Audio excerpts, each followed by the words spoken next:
Hello friends, welcome to my YouTube channel Kartik exam home. देखिए, जो high court की junior assistant और steno की जो भर्ती आई हुई है वो 2018 में आई थी और मैंने उसका एग्ज़ाम दिया था। ठीक है, तो किस तरीके से एग्ज़ाम आया था, क्यों मेरा सिलेक्शन नहीं हुआ उसमें, मैंने उसमें बहुत अच्छे से मेहनत की थी, क्यों मेरा सिलेक्शन नहीं हुआ, आज उसके बारे में पूरा एक्सपीरियंस ले लीजिए। किस प्रकार से पेपर आया था वो समझ लीजिए। देखिए, आपके लिए ये वीडियो बहुत इंपॉर्टेंट होने वाला है। आप चाहे जहाँ से भी तैयारी करें, आप अगला वीडियो मेरा देखें ना देखें, लेकिन ये जरूर देख लीजिए क्योंकि आपके लिए यही बहुत यूज़फुल है। ठीक है, अगर आप ये कहते हैं, अगर आप हाई कोर्ट में जूनियर असिस्टेंट या स्टेनो में किसी के लिए भी अप्लाई करने वाले हैं, अगर नहीं अप्लाई करना है, इसका हाई कोर्ट का फॉर्म नहीं डालना है तो वीडियो मत देखिए, कोई प्रॉब्लम नहीं है, लेकिन मेरा एक्सपीरियंस जरूर आप ले लीजिए। ठीक है, आपके लिए बहुत कहते हैं यूज़फुल होगा। ठीक है, तो देखिए, जब 2018 में वैकेंसी आई, लास्ट के लगभग लास्ट महीने में आई थी। ठीक है, और क्या कहते हैं, उसका जो फॉर्म चला था वो लगभग 5 जनवरी 2019 तक चला। 5 जनवरी 2000 अभी जिसमें जगह नहीं, मैं बाद में बताऊंगा, लिख के आप समझ लीजिए। ठीक है, 5 जनवरी 2019 तक फॉर्म चला। ठीक है, 5 जनवरी से लेके 14 जनवरी में लगभग 8 दिन के बीच में एडमिट कार्ड आ गया। 13 या 14 जनवरी को एडमिट कार्ड आ गया और क्या कहते हैं 21 और 22 जनवरी को एग्जाम हो गया। मतलब फॉर्म जब खत्म हुआ, ऑनलाइन होना खत्म हुआ, ठीक है, फॉर्म भरना इसका खत्म हुआ था, उसके 15 दिन के अंदर हाईकोर्ट ने एग्जाम करा दिया। ठीक है, अब इसमें 2 प्रॉब्लम हुई। एक तो जिसकी तैयारी नहीं थी वो तो तुरंत बाहर हो गया, लेकिन जिसकी तैयारी थी, मेरी ऑलरेडी तैयारी थी उस समय मैं काफ़ी मैं क्या कहते हैं नए तैयारी में उतरा था। ठीक है, तो क्या कहते हैं मैं बहुत अच्छे से तैयारी उसमें की थी हमने, लेकिन उसमें सिलेक्शन इसलिए नहीं हुआ क्योंकि 2018 में कई पोस्टें आई हुई थी, पुलिस में भी भर्ती निकली थी, रेलवे में भर्ती निकली थी, तो मेरा जो दिमाग था वो डाइवर्टेड था हर जगह। ठीक है, मैंने हर चीज़ का फॉर्म भर रखा था, पुलिस का भी भर रखा था, रेलवे का भी भर रखा था, वीडियो का भी भर रखा था, एसएससी का भी भर रखा था, हाईकोर्ट का भी भर रखा था। ठीक है, तो उस समय कहते हैं माइंड, पढ़ाई तो बहुत की थी, बहुत हर चीज़ तैयार थी, लेकिन माइंड इतना डाइवर्टेड था। और हाईकोर्ट का जो पेपर लेने का तरीका है वो थोड़ा सा अलग है, थोड़ा भर्तियों से थोड़ा सा डिफरेंट है। ठीक है, अभी इस बार किस तरीके से लेगा वो भी एक तरीके के लेवल समान ही रहेगा पिछले बार की तरीके, क्योंकि हाईकोर्ट का तरीका जो है वो थोड़ा सा नए तरीके से लेता है और इस जो तरीका है वो भी इस वीडियो में जानेंगे क्या तरीका है। ठीक है, तो जो माइंड था वो डाइवर्टेड था। अब हुआ ये कि जिस दिन मेरा एग्ज़ाम था, क्या कहते हैं, उस समय जो एक भर्ती आई हुई थी रेलवे में असिस्टेंट लोको पायलट और टेक्नीशियन की। ठीक है, तो उसमें मेरा प्री जब क्वालिफाइड हो गया तो मेंस के लिए मैं मेंस की तैयारी कर रहा था। उसी समय इसका फॉर्म आया, इसका हाई कोर्ट का। ठीक है, तो जब फॉर्म आया मैंने भर तो दिया था, मैंने सोचा कि 3-4 महीने बाद पेपर होगा, उसकी तैयारी करेंगे इसकी।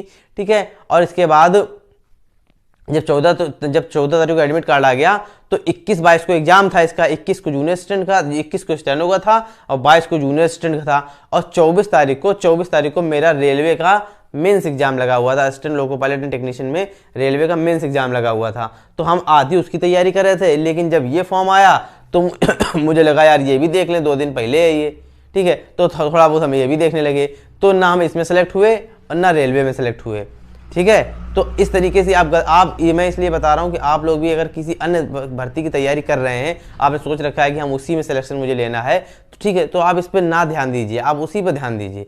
अगर आप एक भर्ती को लेकर, देखिए बहुत कम ऐसे लोग होते हैं जो कई भर्ती एक साथ निकाल लेते हैं। मैं ये नहीं कह रहा हूँ कोई नहीं निकाल पाएगा, बहुत से कम लोग होते हैं इसे जो कई भर्ती एक साथ निकाल लेंगे, बहुत अच्छे तरीके से, बहुत क्लियर तरीके से उसकी तैयारी होती है, बहुत एक्सपीरियंस के साथ तैयारी होती है, जो वो निकाल लेते हैं। लेकिन ज़्यादा से ज़्यादा, मतलब बहुत ज़्यादा बच्चे, ज़्यादातर ही मैं कहूँगा, लगभग सभी, कुछ को हटा दें, लगभग सभी, ठीक है, कुछ लोग हटा दिया जाए, फिर तो जो बचते हैं वो क्या कहते हैं एक साथ कई सिलेक्शन नहीं ले सकते, एक ही सिलेक्शन लेने में दिक्कत है। ठीक है, तो अभी क्या करना है, अगर आपको ये आपने फॉर्म अप्लाई करने जा रहे हैं, अप्लाई कर रहे हैं, तो अब ये सोच के चलिए कि हाँ मुझे अब इसी में इसी में सिलेक्शन लेना है और किसी चीज़ पर देखना भी नहीं है। कुछ भी आए, किसी का भी एग्जाम अब नहीं देखना है, इसी में अगर आप इस तरीके से एक फोकस लेके एक किसी भर्ती को लेके चलेंगे, आपको सिलेक्शन 100% हो जाएगा। लेकिन अगर आप अलग अलग तरीके से अलग अलग भर्तियों को लेके चलेंगे, 5-5, 6-6 भर्ती, 2-2, 3-3 भर्ती एक साथ पकड़ के चलेंगे, सबकी तैयारी एक साथ करते हुए चलेंगे, ठीक है, तो सब कुछ हाथ से फिसलता चला जाएगा रेत की तरीके, और अंत में आपको पता लगेगा मेरे हाथ में कुछ नहीं आया। ठीक है, तो ये सबके साथ होता है। देखिए, जो भी नए कैंडिडेट उतरते हैं ग्रेजुएशन के बाद तैयारी करने के लिए, वो सब उनके साथ होता है ऐसा। अगर उनको सलाह देने वाला पीछे से कोई नहीं है तो उनके साथ ऐसा होता है। ठीक है, ये अब नॉर्मल सी बात है, कोई इसमें कोई बड़ी बात नहीं है और मुझे बताने में भी कोई दिक्कत नहीं है। ठीक है, कि मेरे साथ ऐसा हो चुका। ठीक है, तो अभी देखिए मैं आज ये कैलेंडर पूरा बना के लेके आया हूँ कि जो जूनियर असिस्टेंट और क्या कहते हैं स्टेनो का जो फॉर्म आया था 2018 में, जिसका पेपर 2019 में हुआ, उसमें जो क्वेश्चन पूछे गए किस प्रकार से पूछे गए और तैयारी में कहाँ चूक रही सबकी। ठीक है, जब मेरी भी और जिन लोगों को सिलेक्शन नहीं हुआ, जो इनकी अच्छी तैयारी थी, उन कहाँ सबसे चूक रही। देखिए अब मैं हिंदी से बात करूंगा। देखिए सबके 25-25 क्वेश्चन आने हैं, सबको पता है। हिंदी के 25 आएंगे, इंग्लिश के 25 आएंगे, जीएस के 25 आएंगे और मैथ के 25 आएंगे। आया क्या क्या, किस प्रकार से लोगों सबने सोच रखा था कि एग्जाम आएगा, लेकिन आया किस प्रकार से आप समझिए।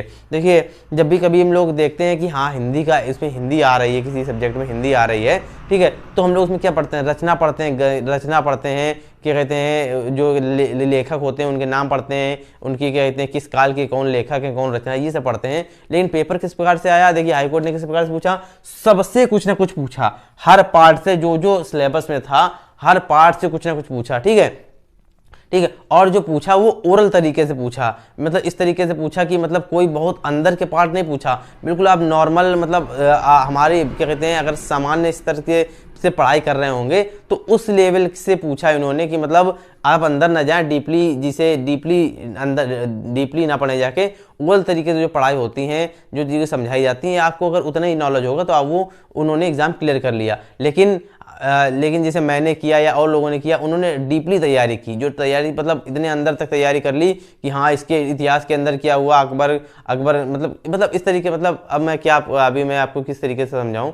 ठीक है, तो इतना ओरल तरीके से पढ़ाई करना है। अभी जब मैं आपको जीएस का क्वेश्चन समझाऊंगा ना, तब मैं आपको बताऊंगा कि किस तरीके से प्रश्न आए थे और हम लोगों ने किस तरीके से तैयारी की, मैंने किस प्रकार से तैयारी की ताकि सिलेक्शन मेरा नहीं हो पाया। और देखिए दो चीज़ें होती हैं, जब ज़्यादा कठिन एग्जाम आता है तो क्वेश्चन गलत होते ही हैं, लेकिन जब ज़्यादा सरल एग्जाम आ जाता है तो क्वेश्चन फिर भी गलत होते हैं। ठीक है, ज़्यादा सरल जब एग्जाम आता है तो क्वेश्चन ज़्यादा गलत होते हैं। ठीक है, क्योंकि उसमें कन्फ्यूजन हो जाती है, 2 ऑप्शन है, 3 ऑप्शन के बीच में कन्फ्यूजन, 1-2 ऑप्शन तो हम निकाल देते हैं, लेकिन 2 ऑप्शन में कन्फ्यूजन रह जाती है कि हाँ ये वाला ऑप्शन की ये वाला आंसर। ठीक है, तो उसमें कन्फ्यूजन हो जाती है। तो अभी देखते हैं कि आया किस प्रकार से एग्जाम। देखिए जूनियर असिस्टेंट और स्टेनो मैंने एक साथ लेके रखा है। ठीक है, लगभग सब कुछ ऐसा था, ठीक, ये मिक्स करके मैंने लेके आया हूँ, तो पेपर बिल्कुल ऐसा आया था, मतलब जिस प्रकार से मैंने लिखा हुआ है कि किस पार्ट से कौन कौन से क्वेश्चन आए थे। ठीक है, आपको किस प्रकार से पढ़ना है, देखिए सब कुछ आपको पढ़ना है, लेकिन ओरल तरीके से पढ़ना है, बहुत डीपली नहीं पढ़ना है। ठीक है, अगर आप तैयारी करें तो बहुत डीपली नहीं करना है, वो थोड़ा सा ओरल तरीके से पढ़ना है, ऊपर का पढ़ना है, तो आपका सिलेक्शन जरूर हो जाएगा। देखिए और पेपर, और एक बात और, पेपर जो दोनों पेपर आए थे जूनियर असिस्टेंट के और हाई कोर्ट का, जूनियर असिस्टेंट का और स्टेनो का हाई कोर्ट में, ठीक है, वो बिल्कुल इजी लेवल का आया था। मतलब हम ये नहीं कहेंगे कि हाँ इजी कि मॉडरेट लेवल का था कि टफ था, ये नहीं। अगर पहले तो मैं इसको इजी कहूँगा, लेकिन अगर दूसरी भाषा में बोले तो इजी टू मॉडरेट बोल सकते हैं। ठीक है, लेकिन आप इसको इजी ही मानिए कि मतलब बहुत आसान पेपर आया था, फिर भी लोगों ने गलतियाँ की, मेरिट भी बहुत गई, मेरिट के बारे में बाद में बात करेंगे। ठीक है, तो अभी देखिए क्या है, हिंदी का क्या है, हिंदी में 25 क्वेश्चन जब पूछे गए उसमें 5 तो गद्यांश वाले थे। ठीक है, 5 गद्यांश वाले थे, मतलब क्या कहते हैं पैराग्राफ लिखा हुआ था, पैसेज लिखा हुआ था, आपको उसको पढ़ के उसके नीचे 5 तो आपको ऐसे जवाब देने थे। सिंपल सा पैसेज था। 3 क्वेश्चन पर्यायवाची थे, देखो बिल्कुल इतने मतलब इजी थे, लेकिन उसके जो ऑप्शन रखे हुए थे बिल्कुल इस तरीके से रखे हुए थे कि आप उसी में कंफ्यूज थे। ठीक है, मतलब लोग उसी में कंफ्यूज थे। ठीक है, समास के 2 थे, बोली से एक था, खड़ी बोल मतलब अपभ्रंश कौन सी है, शॉर्ट सेनी मागधी, अर्धमागधी, पैशाली, विराचन, महाराष्ट्री, इस तरीके से बोली से एक प्रश्न था। ठीक है, वर्तनी से एक था, मतलब गलत वर्ड को सही करना था, व्यंजन से एक था, संधि से एक था, विलोम शब्द से, व्यंजन से 2 थे, संधि से एक था, विलोम शब्द 2 थे, सिंपल थे। शब्द समूह के लिए एक शब्द, देखिए ये भी बड़ा कंफ्यूजन था, मैं अभी लेके आऊँगा। मैं देखिए जो एग्जाम का जो क्वेश्चन पेपर था मैं दोनों अपलोड करूँगा इस वीडियो के कहते जाने के बाद, मैं उसको तुरंत ही अपलोड करूँगा। ठीक है, तो आप लोग उसको भी देखिएगा। देखिए और एक चीज़ और, चैनल को सब्सक्राइब कर लीजिए, साथ ही साथ इस वीडियो को जरूर शेयर कर दीजिए। बाकी आप करें ना करें, लेकिन इस वीडियो को जरूर शेयर कर दीजिए, सबके लिए बहुत यूजफुल होने वाला है। ठीक है, तो अभी ये बात बताना सबको जरूरी है कि किस तरीके से चीज़ें रहती हैं और क्या कहते हैं मनोदशा होती है जब कोई कैंडिडेट तैयारी करता है किसी भी एग्जाम के लिए। ठीक है, तो अभी क्या है, देखिए अभी चलिए आगे बात करते हैं। विलोम शब्द के 2 क्वेश्चन आए थे, शब्द समूह के लिए एक शब्द के लिए का एक क्वेश्चन आया था, रचना के 2 थे, सर्वनाम का 1 था, अलंकार का 1 था, छंद का 1 था, मुहावरे का 1 था और रस का 1 था। मतलब आपको सब कुछ पढ़ना है, सब कुछ आपको पढ़ना है, आप कोई चीज़ छोड़ नहीं सकते हैं। अगर आपको एग्जाम क्लियर करना है सब कुछ पढ़ना। देखिए मैंने आपको बताया ना, सबसे कुछ ना कुछ क्वेश्चन पूछा गया हर पोर्शन से, लेकिन ओरल तरीके से पूछा गया। अंदर का ज़्यादा मत पढ़िए, ठीक है, तैयारी अच्छे से करिए, अंदर का ज़्यादा मत पढ़िए, थोड़ा बहुत पढ़ सकते हैं लेकिन ज़्यादा मत पढ़िए। ओरल तरीके जो ऊपर का पार्ट होता है, वो सिंपल वाला हेडिंग वाला, जो मेन हेडिंग होती है, वो चीज़ें पढ़ने की कोशिश कीजिए, उसी से प्रश्न आता है, उससे गलतियाँ अगर नहीं होती हैं, अगर आपने उस चीज़ को पढ़ा है, देखा है, उस अगर मतलब क्या कहते हैं आपने अंदर का पढ़ा है, बाहर वाला कायदे से नहीं पढ़ा है। देखिए अंदर का पढ़ेंगे तो बाहर वाला थोड़ा बहुत तो पढ़ेंगे, लेकिन वो रिकॉल नहीं हो पाता है एग्जाम के समय में, अगर सरल प्रश्न आ जाएगा, ठीक है। दूसरा क्या है, देखो जीएस, जीएस का पार्ट में क्या है, देखिए मैं जीएस का आपको मैं बता रहा हूँ कि कितना सिंपल क्वेश्चन पूछे, कितने सिंपल क्वेश्चन पूछे गए, मैं आपको बता रहा हूँ, अभी मैं बोल के बता रहा हूँ कौन कौन से क्वेश्चन थे, ठीक है। अभी सबसे पूछे गए, मैं बताता हूँ आपको कि कौन कौन से क्वेश्चन थे जो जीएस में पूछे गए थे, ठीक है। अब पहले देख लेते हैं कौन कौन से। देखिए मुद्रा से 1 क्वेश्चन था, मुद्रा से 1 था, इतिहास से 5 क्वेश्चन थे, ठीक है, खेल से 1 था, राजधानिक से 1 था, ओरल क्वेश्चन। और मैं आपको बताया ना, ओरल तरीके से पढ़ना, कुछ ऐसी चीज़ें होती हैं जो मतलब हम लोगों को सामान्य बोलचाल में, सामान्य जानकारी में चाहिए होती हैं, ठीक है, कि सामान्य जानकारी में पता होना चाहिए होता है कि हाँ ऐसा होता है, ठीक है। तो उससे क्वेश्चन था, करंट से 5 क्वेश्चन थे, रचना से 1 था, भूगोल से 1 था, बायो से 2 थे, फुल फॉर्म 1 आया था, ठीक है, केमिस्ट्री का 1 था, उद्यान का 1 था कि कौन राष्ट्रीय उद्यान कहाँ पर है, इस तरीके का क्वेश्चन था, दिवस का 1 था, पुरस्कार का 1 था, स्टैटिक्स के 2 क्वेश्चन थे, ठीक है। अभी देखिए क्वेश्चन किस प्रकार से थे, मैं आपको बताता हूँ।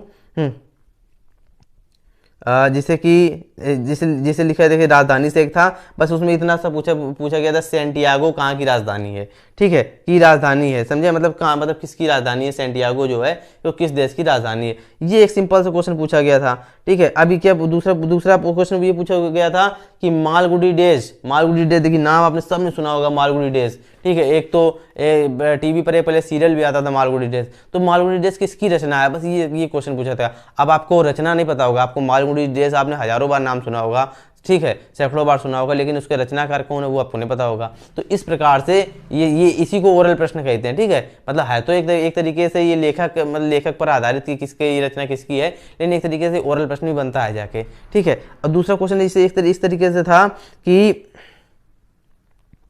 हाँ, कि एफएम रेडियो प्रसारण आज संचार का एक लोकप्रिय माध्यम है। एफएम का मतलब क्या है, मतलब फुल फॉर्म क्या है एफएम का मतलब। अब एफएम रेडियो सुनते हैं हम लोग, नॉर्मल बोलचाल में बोलते हैं एफएम। अब एफएम का मतलब क्या होता है, एफएम का फुल फॉर्म क्या होता है, ठीक है। तो ये एक तरीके से ये क्वेश्चन बना था, ठीक है। ये मैंने फुल फॉर्म का यहाँ लिख भी दिया है, मतलब एक तरीके मैं आपको बता रहा हूँ, बार बार मैं आपको कह रहा हूँ कि ओरल तरीके से तैयारी कीजिएगा, अंदर का पार्ट मत पढ़िएगा, ठीक है। और एक और मैं आपको एग्जाम्पल दे दूँ, ठीक है। हाँ, 1911 में दिल्ली राजधानी बनने से पहले इनमें से कौन सा शहर भारत की राजधानी था। 4 ऑप्शन दिए थे, आपको बताना था दिल्ली से पहले कौन सी राजधानी थी, ठीक है। इसी तरीके से सारे क्वेश्चन थे। देखिए मुझे सारे नहीं मिले, लेकिन कुछ मिले, मैं आपको बता रहा हूँ, ठीक है। जैसे कि अब पार्क के बारे में पूछा गया था, काजीरंगा नेशनल पार्क के बारे में। हाँ, एक सींग वाला गेंडा किसके लिए, कहाँ, मतलब कहाँ पर प्रसिद्ध है, ठीक है। तो काजीरंगा नेशनल पार्क में। इस तरीके से क्वेश्चन पूछा गया था, ठीक है। इनमें से निम्नलिखित में से कौन सा एक रेडियोधर्मी धातु है, ये तो चलो केमिस्ट्री का है, लगा हुआ प्रश्न है, ठीक है। इसके बाद हाँ, अंतर्राष्ट्रीय एड्स दिवस कब मनाया जाता है, एड्स दिवस कब मनाया जाता है, ये पूछा गया था, ठीक है। नोबेल पुरस्कार किसके द्वारा दिया जाता है, किस देश के द्वारा दिया जाता है। मतलब इतने नॉर्मल क्वेश्चन थे, आपको पता होना चाहिए। अब जैसे यही है कि नोबेल पुरस्कार किस देश के द्वारा दिया जाता है, ठीक है। अब ऑप्शन देखिए कितने मिक्स होके दिए गए हैं, ठीक है। इंग्लैंड के द्वारा, आयरलैंड के द्वारा, स्वीडन के द्वारा या संयुक्त राष्ट्र अमेरिका के द्वारा, ठीक है। इसमें लड़का कंफ्यूज हो जाता है, मतलब जो कैंडिडेट गया है उसमें कंफ्यूज हो जाता है अगर उसने सही से इस चीज़ को नहीं पढ़ा है। ओरल तरीके से पढ़ा है तो कंफ्यूज हो जाएगा वो, ठीक है। मतलब उसने ऊपर मतलब इस तरीके से पढ़ा है कि उसने पूरा रटा नहीं है, हाँ देखा होगा कभी क्वेश्चन तो उसको कंफ्यूज हो जाएगा, लेकिन अच्छे से याद किया है। ये बिल्कुल ऊपर का प्रश्न है, बिल्कुल कोई अंदर तक पढ़ने की तो आवश्यकता है नहीं। ये तो पूछा नहीं गया कि किस क्षेत्र में दिया गया, किसको दिया गया। अब यही तो पूछा गया कि नोबेल पुरस्कार क्या कहते हैं, कौन सा देश देता है, सिंपल सी चीज़ पूछी गई है।